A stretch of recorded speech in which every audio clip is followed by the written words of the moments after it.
Ice cream খেতে চাইলেও বাবাকে বা স্বামীকে বলার আগে আল্লাহকে বলবেন। কারণ কেন জানেন? কিছুক্ষণ পরেই জানতে পারবেন। ভাতের মার ফেলবেন কিন্তু লুসনি খুঁজে পাচ্ছেন না, গোসলে যাবেন গামছা খুঁজে পাচ্ছেন না, সাথে সাথে আল্লাহকে বলবেন যে আল্লাহ খুঁজে পাচ্ছি না, পাইয়ে দাও।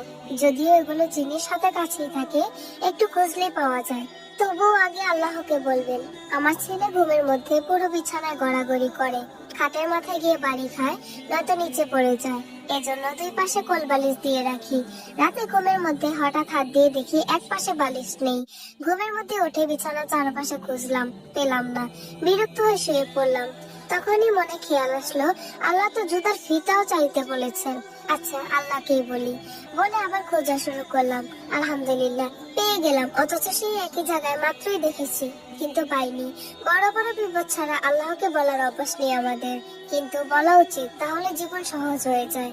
কারণ লুসপি বা গামছা যেটাই হোক, প্রত্যেকটা জিনিসেরই মালিক আল্লাহ। এই ছোট্ট জিনিসটাও আল্লাহর ইচ্ছে ছাড়া ফিরে পাওয়া সম্ভব না।